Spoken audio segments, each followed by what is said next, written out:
Jadi kembali bahwa kalau kita bersyukur, kita akan ditambah oleh Allah Subhanahu wa ta'ala. Ada riwayat panjang dari Imam As-Shadiq alaihi salam, dia berkata kepada Muawiyah ibn Wahab. Muawiyah ibn Wahab salah seorang murid Imam As-Shadiq.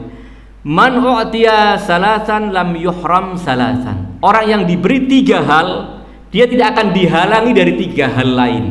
Kalau Allah berikan kepada dia 3 hal ini, Allah tidak mungkin akan menghalangi dia dari 3 hal lain. Apa itu?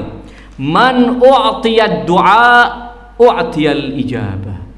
Siapa yang diberi hidayah oleh Allah, diberi taufik oleh Allah untuk berdoa, memohon kepada Allah, yakinlah Allah telah menyiapkan ijabah untuknya.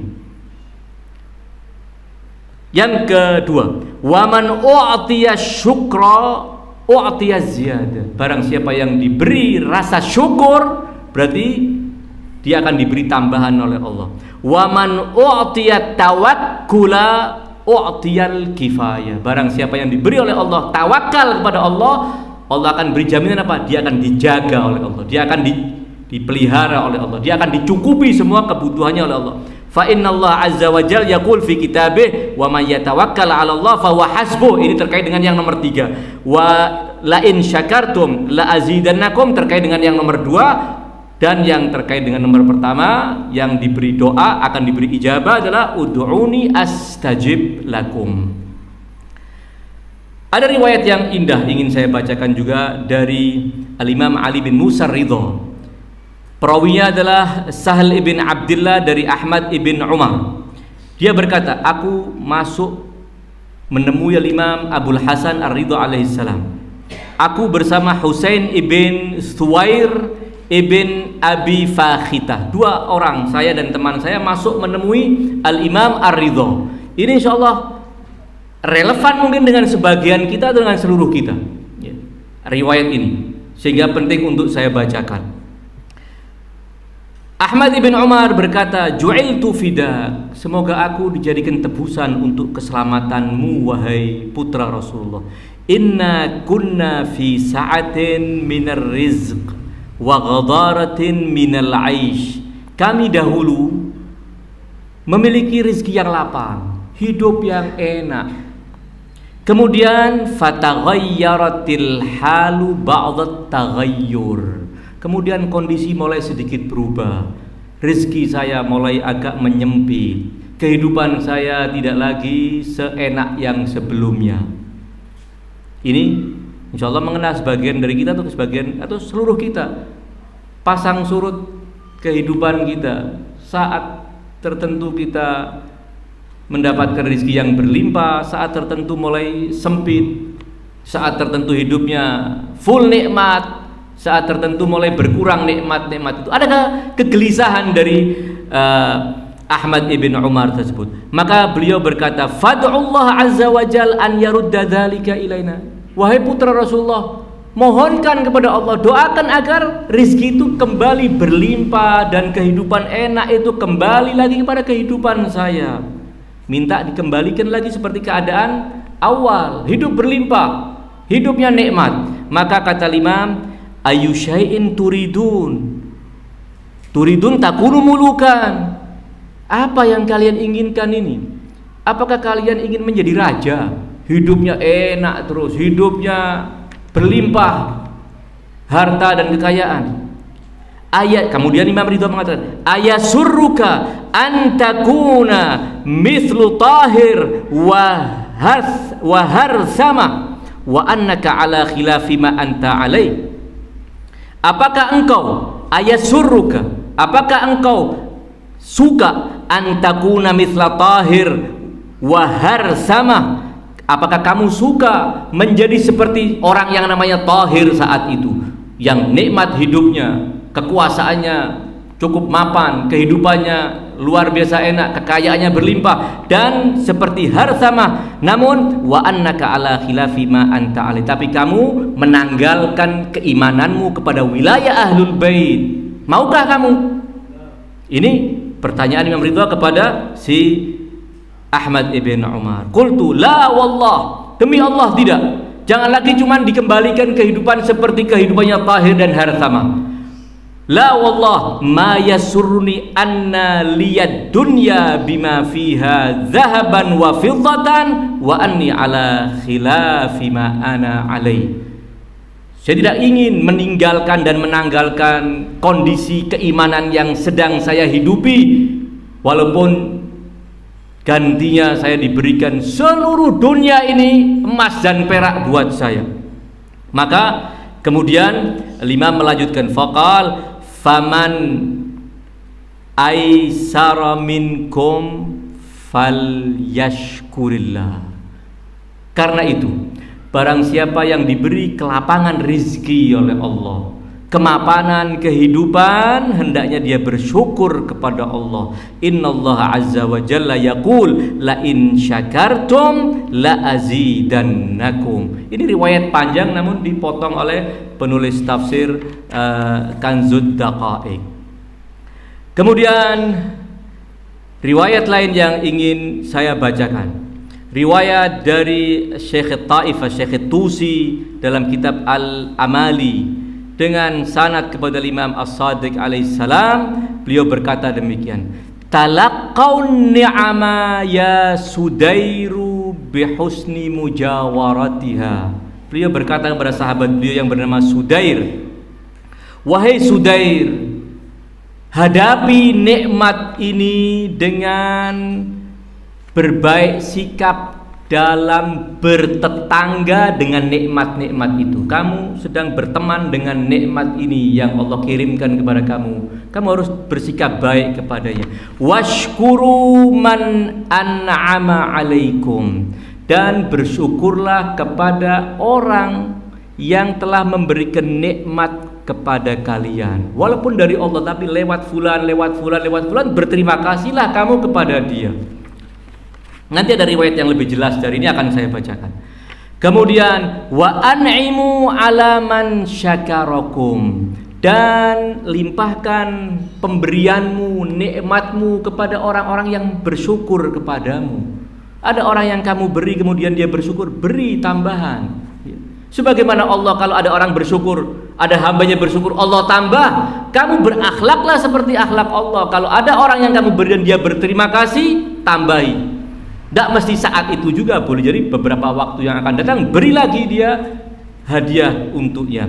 Fa innakum idza kuntum kadzalik, karena kalau kalian melakukan yang demikian, istaujabtum minallahi ziyada, kalian telah mendapatkan hak untuk memperoleh tambahan.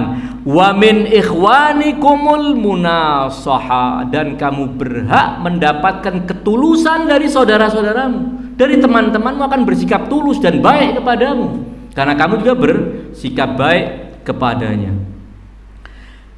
Ada riwayat lain yang ingin saya bacakan, bahwa ketika kita bersyukur kepada manusia, itu artinya kita bersyukur kepada Allah. Saya akan bacakan dari kitab Usul Kafi, bab asy-syukur. Ada 30 riwayat tentang syukur dalam kitab Al-Kafi. Tidak usah khawatir, saya tidak akan bacakan 30 hadis, itu ada 4 lembar ya. Ada beberapa riwayat yang ingin saya bacakan. Riwayat yang pertama adalah apa yang telah saya terangkan tadi, syukur dengan hati.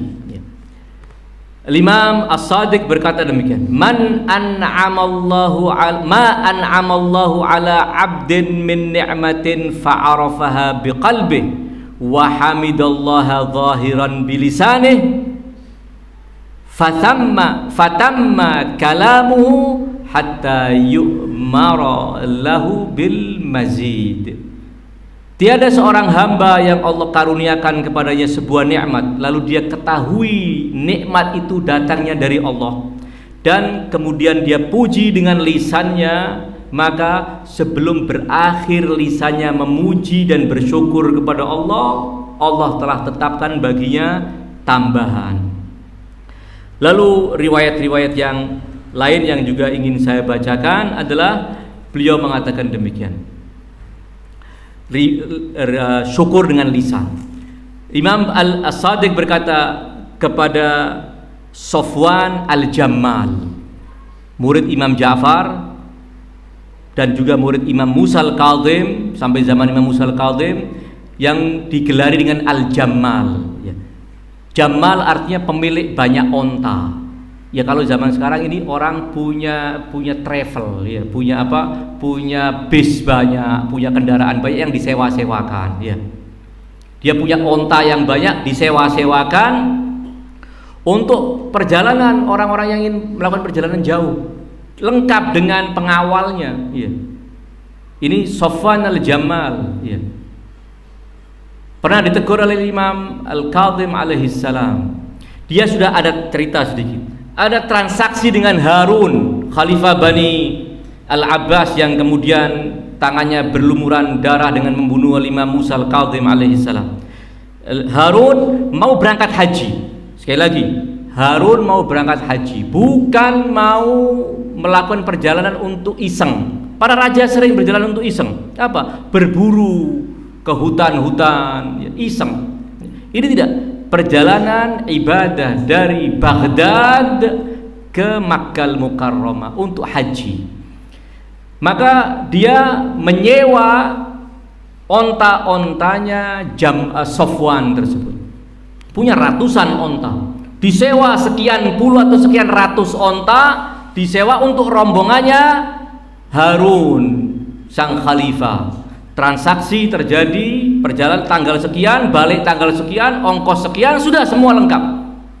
Walaupun belum dibayar, tapi sudah lengkap semua. Maka Imam Musa Al-Kadzim kemudian mendengar berita bahwa Safwan akan menyewakan onta-ontanya untuk Harun berangkat haji. Ditegur, dipanggil. Wahai Safwan, saya mendapat berita bahwa kamu kamu menyewakan onta-onta kamu untuk Harun. Benar wahai putra Rasulullah, jangan kamu lakukan. Maka Safwan mengatakan, wahai putra Rasulullah, demi Allah, saya sewakan onta-onta ini untuk sebuah perjalanan ibadah ke kota Mekah, bukan untuk perjalanan-perjalanan yang maksiat. Kata Imam Musa, benar, saya tahu itu. Tetapi kamu kan pasti mengharap-harap perjalanan ini sukses dan Harun pulang dari haji ke kota Baghdad menyerahkan semua onta plus dengan bayarannya kan? Ya tentu wahai putra Rasulullah, berarti kamu mengharap-harap Harun panjang umur kan? Iya, itu sebuah dosa besar. Kamu berharap-harap orang zalim masih panjang umur, batalkan. Maka dibatalkanlah oleh Safwan. Datang ke istana, orang dekat istana, konglomerat, ya, bisa masuk keluar istana dengan mudah.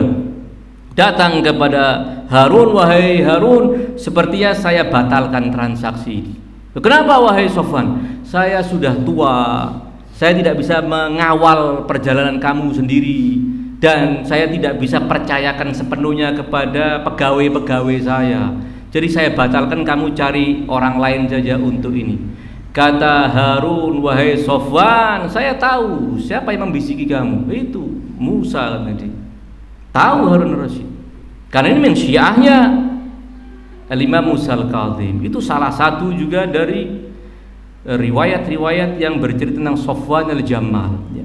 Dan sebagian dari murid-murid para imam, selain memang pekerjaannya seperti itu, sebagainya menyamar dengan pekerjaan-pekerjaan tertentu.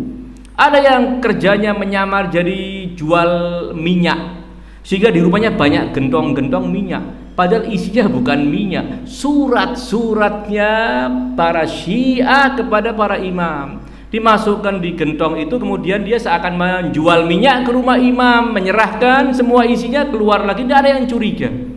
Sebagian kerjanya memang seperti itu, sebagian memang asli kayak Safwan Al-Jammal, kerjaannya dia seperti itu. Al-Ihad. Kita baca riwayat dari Safwan, dari Abu Abdillah. Qala li, Imam As-Shadiq berkata kepadaku, ma an'amallahu ala abdin bi ni'matin saghurat au kaburat. Tiada Allah memberikan nikmat, satu nikmat kepada seorang hamba, baik nikmat itu kecil maupun nikmat itu besar. Kemudian faqala alhamdulillah, kemudian dia mengatakan segala puji bagi Allah, illa adda syukraha, berarti dia telah melaksanakan syukur atas nikmat itu, ya. Ala kulli hal, riwayat terakhir saya bacakan terkait dengan bahwa kita juga harus bersyukur kepada manusia. Jangan karena kita merasa orang yang agamis, orang yang hubungannya sedemikian luar biasa dengan Allah, saya cukup bersyukur kepada Allah Subhanahu wa ta'ala, tidak bersyukur kepada hamba. Kan semua itu digerakkan oleh Allah juga. Ketika si kaya menyantuni saya, kan itu Allah yang menggerakkan hati dia. Kenapa saya bersyukur kepada dia? Ketika ada orang baik membantu saya, itu kan karena Allah menggerakkan hati dia untuk menolong saya. Jadi saya langsung saja bersyukur kepada Allah Subhanahu wa ta'ala.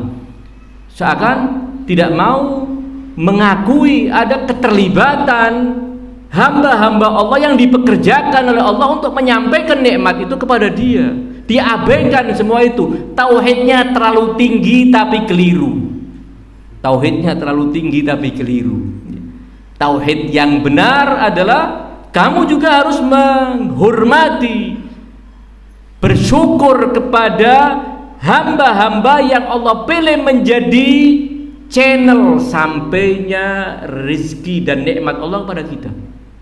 Ada riwayat dari Al-Imam Ali ibn al-Husain Zainul Abidin, riwayat terakhir dalam kitab Al-Kafi pada bab syukur, riwayat ke-30. Beliau berkata demikian, innallaha yuhibbu kulla qalbin hazinin wa yuhibbu kulla abdin syakur. Sesungguhnya Allah menyukai dan mencintai hati yang sedih, ya, hati yang sedih. Sedih, ada sedih yang positif. Tidak semua sedih itu baik dan terpuji. Sebagaimana juga tidak semua gembira dan sukacita itu terkecam. Ada sukacita yang terpuji, ada kesedihan yang terpuji. Kesedihan untuk menangisi Abu Abdillah Al-Husain adalah kesedihan yang terpuji. Bukan sekedar terpuji, kesedihan yang akan meninggikan dan meningkatkan kualitas spiritual kita di sisi Allah Subhanahu wa ta'ala. Ini ibadah. Kesedihan menangisi Al-Husain ibadah. Artinya ibadah apa? Berarti kita ketika melakukan itu kita mendekatkan diri kepada Allah. Kalau kita lakukan dengan ikhlas, berarti kita akan mendekat kepada Allah Subhanahu wa ta'ala. Makin tinggi kualitas kita di sisi Allah. Kesedihan memikirkan dosa-dosa yang telah kita lakukan. Kesedihan yang positif, ya. Jangan beralasan ala inna auliya Allah la khaufun alaihim wa lahum yahzanun, tidak pernah bersedih atas dosa-dosanya juga. Ajib, ini kebalik semua ini, ya. Kalau memang benar ala inna auliya Allah tidak bergelimang dalam dosa, kan begitu. Dengan ayat ana ini min auliya illah, makanya hatta saya maksiat saya tidak bersedih. Ayatnya ala inna auliya Allah la khaufun alaihim wa lahum yahzanun, tidak pernah bersedih. Bukan itu maksudnya. Aulia Allah tidak bersedih pada hal-hal yang tidak sepatutnya kita bersedih karenanya. Hal-hal yang tidak akan menentukan nasib abadi kita di akhirat. Namun bersedih ketika melakukan hal-hal yang mengundang murka Allah. Betapa banyak, ya, betapa kita, paling tidak saya, tidak mungkin dalam sehari tidak melakukan dosa, ya. Sebagian kita merasa berdosa ketika melakukan dosa yang melibatkan anggota badan. Menghibah orang dengan lisan, baru agak sadar dosa tadi saya habis riba fulan. Mencaci maki orang, ya. Mukul anak kecil yang tidak berdosa dengan tangan kita. Walhasil dosa-dosa yang melibatkan fisik itu seringkali menjadikan kita menyadari bahwa kita juga melakukan dosa itu. Namun apakah kita juga menyadari bahwa betapa banyak dan betapa sering dan betapa nilai dosanya jauh lebih besar dari dosa-dosa fisik. Dosa yang melibatkan hati kita, suudzon sama orang, ya. Suudzon sama orang, tidak ada gerakan apa-apa, hati kita yang suudzon sama orang, dosanya jauh lebih besar dari perbuatan dosa-dosa yang kita anggap termasuk dosa-dosa besar. Dengki kepada orang, hasud kepada orang, ya. Ini semua dosa yang tidak melibatkan, dan seringkali kita tidak merasa dan sehingga tidak juga pernah memohon ampun karenanya. Dosa yang itu. Siapa di antara kita yang tidak pernah melakukan dosa? Bersedih atas apa yang kita alami dalam kehidupan kita, kesedihan yang positif. Harus selalu sedih kita. Walaupun tidak harus di depan orang nangis-nangis terus ya. Ini akhirnya malah dicurigai banyak orang ya. Begitu sholat di depan orang nangis-nangis ya. Namun selepas salam dari sholat, kehidupannya tidak mencerminkan kekhusyuan dalam sholat itu ya. Kalau Ayatullah Bahjat sholatnya nangis-nangis, memang setelah lepas sholat pun kita bisa memastikan ketika beliau nangis dalam sholat itu tidak sedang pencitraan. Berapa banyak kita melakukan pencitraan seperti itu. Ala kulli hal. Kembali bahwa sedih yang positif, ada kesedihan yang positif, ada kegembiraan yang positif. Gembira, kita mendapatkan nikmat, gembira, positif itu, tidak salah ya. Kemudian bersyukur kepada Allah. Kita melakukan kebaikan, kita bergembira, positif yang demikian ya. Ala ayhan, innallaha yuhibbu kulla qalbin hazinin wa yuhibbu kulla abdin syakur. Dan Allah mencintai hamba yang syakur, yang banyak dan selalu bersyukur. Riwayat itu dilanjutkan demikian. Yaqulullah tabaraka wa ta'ala li'abdin min 'abidihi yaumal qiyamah. Kelak di hari kiamat, Allah berkata kepada seorang hamba dari hamba-hamba Allah, asyakarta fulanan, wahai engkau, apakah engkau telah bersyukur kepada fulan yang di dunia telah memberikan kebaikan kepadamu?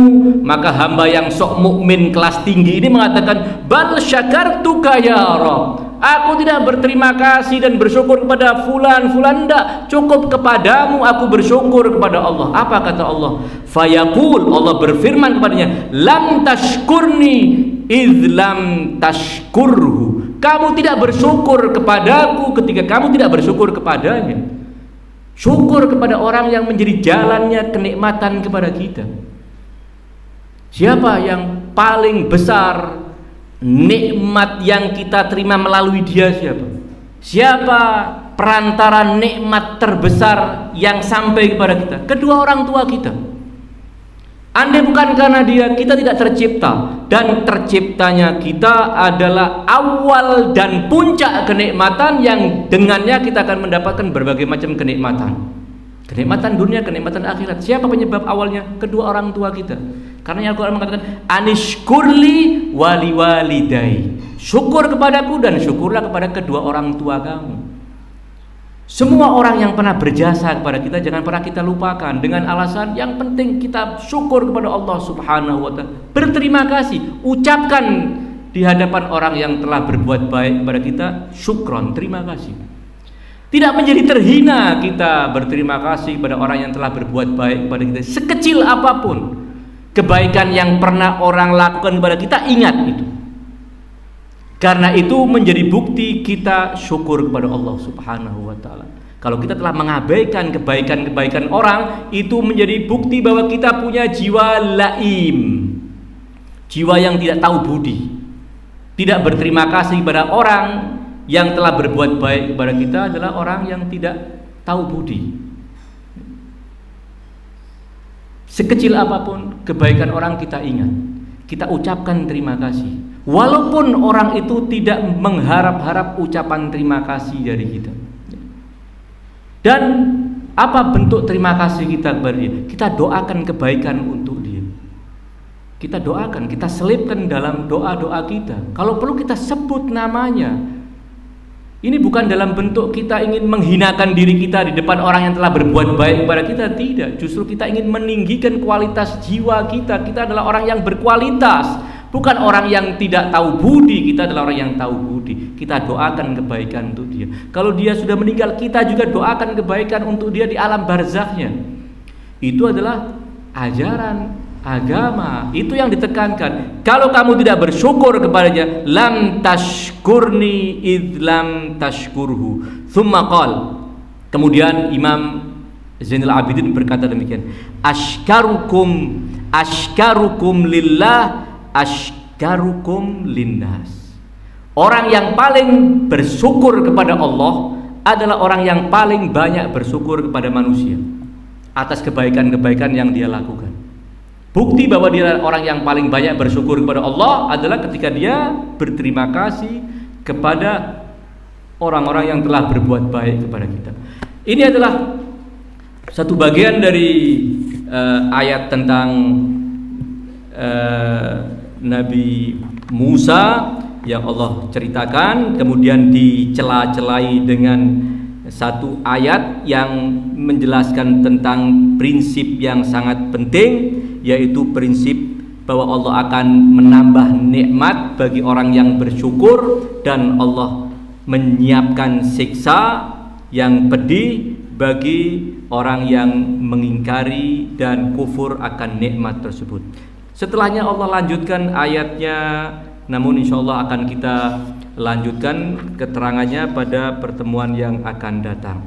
Ringkas kata bahwa dalam pertemuan kita pada siang hari ini adalah Allah Subhanahu wa Ta'ala telah mengisahkan kepada kita bagaimana Musa mengingatkan kepada Bani Israel akan nikmat Allah kepada mereka, dan nikmat terbesar yang Nabi Allah Musa ingatkan kepada mereka adalah nikmat kebebasan dan kemerdekaan serta diselamatkannya mereka dari cengkraman, kekejaman Fir'aun dan keluarga Fir'aun. Dan pada ayat lanjutannya adalah tentang syukur kepada Allah Subhanahu wa Ta'ala. Syukur dengan 3 levelnya: syukur dengan hati, syukur dengan lisan, dan syukur dengan tindakan, menggunakan nikmat untuk hal-hal yang diridhoi oleh Allah Subhanahu wa Ta'ala. Mudah-mudahan pertemuan kita di siang hari ini diberkahi oleh Allah Subhanahu wa Ta'ala, dan mudah-mudahan apa yang telah kita dengar dan kita renungkan dari ayat-ayat serta kita dengar dari sabda-sabda suci para imam bisa menggugah hati kita untuk bersyukur kepada Allah melalui syukur kita kepada orang-orang yang telah berbuat baik kepada kita. Dan sebelum kita tutup majelis kita, dan ini juga salah satu dari bentuk syukur kita kepada guru kita almarhum Al-Ustaz Muhammad Rusdi Al-Idrus, kita hadiahkan pahala bacaan surat Al-Fatihah untuk ruh beliau dan kedua orang tua beliau dan kakek beliau dan semua yang berjasa kepada beliau. Ala hadhihi niyyah wa kulli niyyatin salihah. Al-Fatihah. Tasbiquha as-salatu ala Muhammad wa ali Muhammad.